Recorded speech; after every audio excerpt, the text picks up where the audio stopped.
सबसे पहले आपको बताएं, पंजाब में किसानों से गंदम की खरीदारी का अब तक फैसला नहीं हो सका। इस हफ्ते भी किसानों से गंदम खरीदारी के लिए बारदाना जारी नहीं हुआ। ज़राए के मुताबिक, महकमा खुराक के मुताबिक इस वक्त किसान को गंदम की कीमत 3000 से 3300 रुपए फी मन मिल रही है। हुकूमती ओहदेदारों ने भी किसानों से मुलाकात नहीं की है। दूसरी जानिब लिया में गंदम की खरीदारी हुकूमत और किसान दोनों के लिए ही मुश्किल मरहला बन गया है। महकमा खुराक के मराकज़ खरीदारी गंदम न खुलने की वजह से पास्को मराकज़ पर दबाव बढ़ गया है। किसान ने पास्को सेंटर्स के अमले पर बारदाना आड़तियों को फरोग करने का इल्ज़ाम आयद कर दिया, जबकि पास्को सेंटर्स के अमले ने इल्ज़ामात को बेबुनियाद करार दे दिया है। नुमाइंदा जियो न्यूज़ फरीदुल्ला की रिपोर्ट देखिए। जिला लिया में गंदम खरीदारी का बहरान काश्तकारों के लिए वबाल जान बन गया है। साल भर की जमा पूंजी खेतों में बर्बाद होने लगी। फूड सेंटर न खुलने के बायस पास्को सेंटर्स पर गंदम खरीदने का दबाव बढ़ गया है।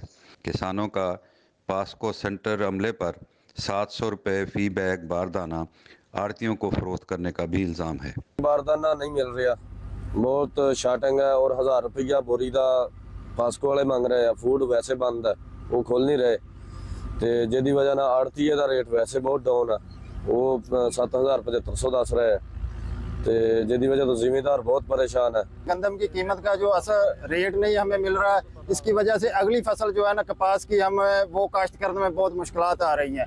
किसानों का कहना है कि बीज, खाद, डीजल और पेस्टिसाइड अद्वियात महंगे दामों खरीदी।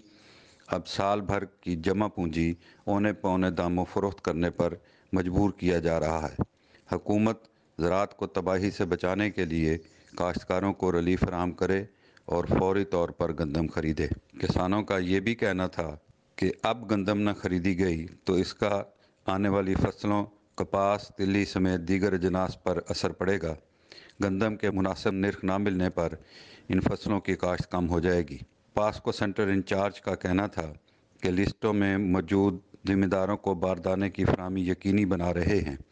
आड़तियों को बारदाना फरोख्त करने के इल्ज़ामात बेबुनियाद हैं। कोशिश है कि बर वक्त गंदम खरीदारी मुकम्मल कर ली जाए।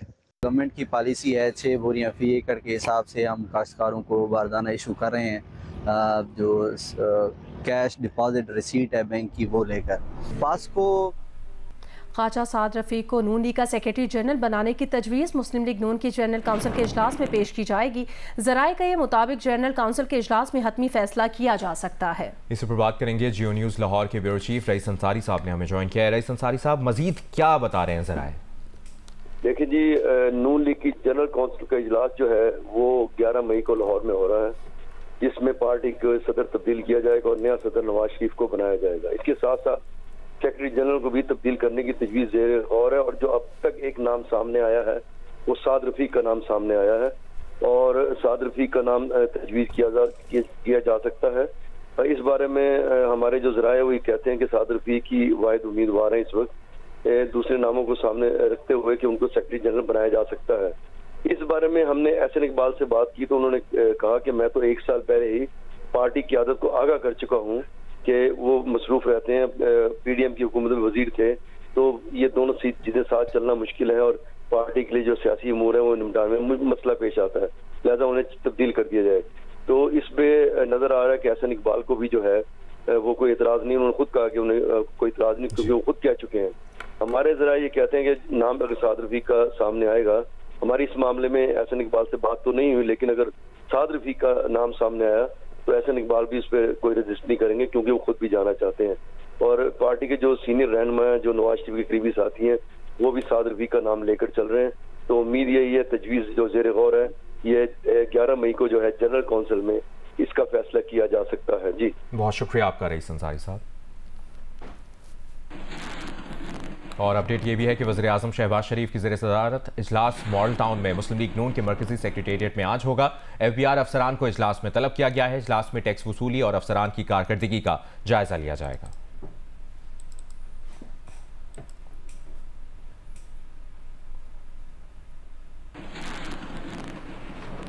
इस्लामाबाद हाई कोर्ट ने अरशद शरीफ कत्ल केस की तहकीकात के लिए जुडिशल कमीशन बनाने की दरख्वास्त पर समाअत का तहरीरी हुक्म जारी कर दिया। चीफ जस्टिस आमिर फारूक ने सीनियर सहाफ़ी एंकर पर्सन हामिद मीर की दरख्वास्त पर समाअत का हुक्मनामा जारी किया है। अदालत ने रजिस्ट्रार ऑफिस के एतराज़ात दूर करके पिटिशन को नंबर लगाकर समाअत के लिए मुकर्रर करने की हिदायत कर दी।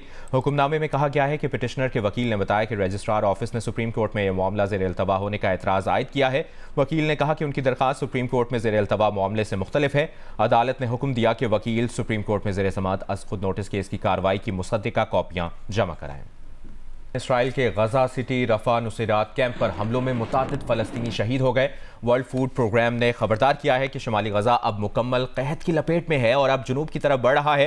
गजा के लिए इमदादी काफिलों पर इसराइली आबादकारों के हमले जारी हैं। अक़वाम मुत्तहिदा का कहना है कि उर्दन से गजा जाने वाली इमदादी खेप पर मगरबी किनारे से गुजरते हुए इसराइली आबादकारों ने हमला किया। दूसरी जानिब गजा में जंगबंदी की कोशिशें जारी हैं। रहनुमा खलील अल हया की क़यादत में हमास का वफ़द जंगबंदी मुज़ाकरात के लिए आज काहिरा पहुंचेगा।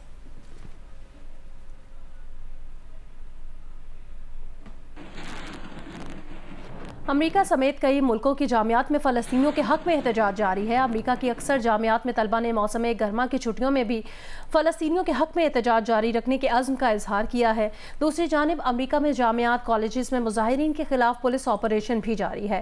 पोर्टलैंड यूनिवर्सिटी से कम अज़ कम 30, नॉर्दर्न एरिजोना यूनिवर्सिटी से 24 मुजाहिरीन को गिरफ्तार कर लिया गया।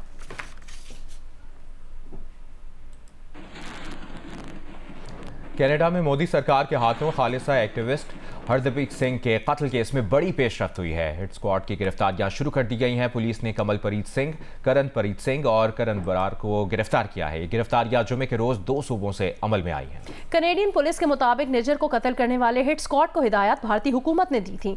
कनाडा की पुलिस कत्ल के 3 मजीद वाकयात की तहकीकात भी कर रही है, जिनमें एडमंटन में 11 साल के लड़के के कत्ल की तहकीकात भी शामिल है।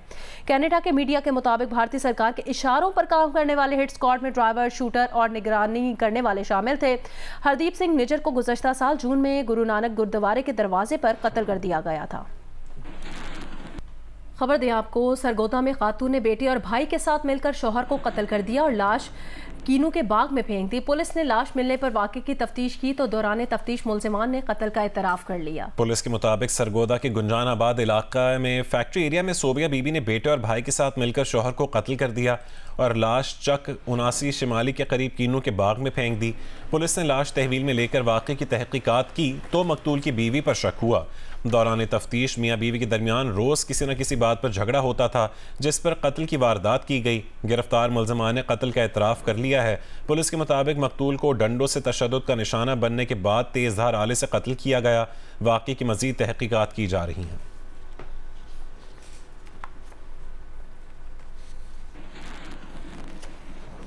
सिंध के मुख्तलिफ शहरों में 9वीं और 10वीं जमात के इम्तहानात जारी हैं। नकल की रोकथाम के लिए टीमें तश्कील दी गई हैं। सिक्योरिटी के लिए इम्तहानी मराकज़ के बाहर पुलिस एहलकार भी तैनात किए गए हैं। सखर बोर्ड के ज़ेर इंतज़ाम 9वीं और 10वीं जमात के सालाना इम्तहानात जारी हैं। तालीमी मराकज़ में आज 9वीं जमात का फ़िज़िक्स का पर्चा लिया गया। नकल की रोकथाम के लिए बोर्ड की जानिब से बनाई गई टीमों ने इम्तहानी मराकज़ के दौरे किए। लाड़काना में आज तालीमी बोर्ड के ज़ेर इंतज़ाम 9वीं जमात का हयातियात का पर्चा था। मुतादिद इम्तिहानी मराकज़ में खुलेआम नकल का सिलसिला जारी रहा। जैकबाबाद में लाड़काना बोर्ड के ज़ेर एहतमाम 9वीं और 10वीं जमात के तलबा ने बायोलॉजी का पर्चा दिया। नकल से रोकने के लिए सेंटर्स के बाहर पुलिस एहलकार तैनात रहे।